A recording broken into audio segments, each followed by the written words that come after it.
ಆಚಿ ಮಸಾಲ. ಎಂತ ಅಡಿಗೆಯ ರುಚಿಯಾಗೋ ರಹಸ್ಯವು 20 ರೂಪಾಯಿ. ವಿಪಕ್ಷಗಳ ಪ್ರತಿಭಟನೆಗೆ ಕೌಂಟರ್ ಕೊಟ್ಟ ಎನ್ಡಿಎ. ಸಂಸತ್ ಕಲಾಪ ಮುನ್ನ ಎನ್ಡಿಎ ಸಂಸದರ ಪ್ರತಿಭಟನೆ.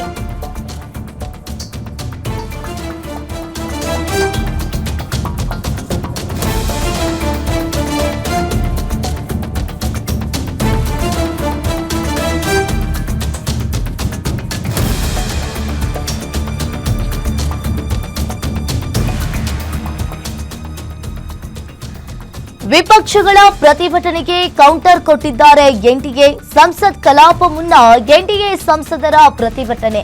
ಸಂಸತ್ ಭವನದ ಮಕರ ದ್ವಾರದ ಮುಂದೆ ಪ್ರೊಟೆಸ್ಟ್ ಅನ್ನ ಮಾಡಿದ್ದಾರೆ. ಪಂಜಾಬ್ ಪೇಪರ್ ಲೀಕ್ ಪ್ರಕರಣ ಹಿಡಿದು ಧಿಕ್ಕಾರವನ್ನ ಕೂಗಿರುವಂತದ್ದು. ಪಂಜಾಬ್ ಶಿಕ್ಷಣ ಸಚಿವರ ರಾಜೀನಾಮೆಗೆ ಆಗ್ರಹ ಕೇಳಿಬರ್ತಾ ಇದೆ. ನೀಟ್ ವಿಷಯವನ್ನ ವಿಪಕ್ಷಗಳು ರಾಜಕೀಯಗೊಳಿಸ್ತಾ ಇವೆ. ಇನ್ನು ಸಂಸತ್ ಕಲಾಪವನ್ನ ಸುಗಮವಾಗಿ ನಡೆಯಲು ಬಿಡ್ತಾ ಇಲ್ಲ. ವಿಪಕ್ಷಗಳು ಚರ್ಚೆಯಿಂದ ಓಡಿ ಹೋಗ್ತಾ ಇವೆ ಅಂತ ಹೇಳಿ ಆಕ್ರೋಶವನ್ನ ವ್ಯಕ್ತಪಡಿಸಿದ್ದಾರೆ. ಇನ್ನು ಒಂದ್ ಕಡೆ ಇಲ್ಲಿ ಎನ್ಡಿಎ ಸಂಸದರು ಪ್ರತಿಭಟನೆಯನ್ನ ಮಾಡಿದ್ದಾರೆ. ಈ ಎಜುಕೇಶನ್ ಮಿನಿಸ್ಟರ್ ರಾಜೀನಾಮೆ ನೀಡಿದ್ರ ಬೆನ್ನಲ್ಲೇ ಈಗ ಪಂಜಾಬ್ ಮಿನಿಸ್ಟರು ಕೂಡ ರಾಜೀನಾಮೆಯನ್ನ ನೀಡಬೇಕು. ಸಂಸತ್ ಭವನದ ಮಕರ ದ್ವಾರದ ಮುಂದೆ ಪ್ರೊಟೆಸ್ಟ್ ಅನ್ನ ಮಾಡ್ತಾ ಇದ್ದಾರೆ. ಪಂಜಾಬ್ ಪೇಪರ್ ಲೀಕ್ ಪ್ರಕರಣ ಹಿಡಿದು ಧಿಕ್ಕಾರವನ್ನ ಕೂಗಲಾಗ್ತಾ ಇದೆ. ಪಂಜಾಬ್ ಶಿಕ್ಷಣ ಸಚಿವರ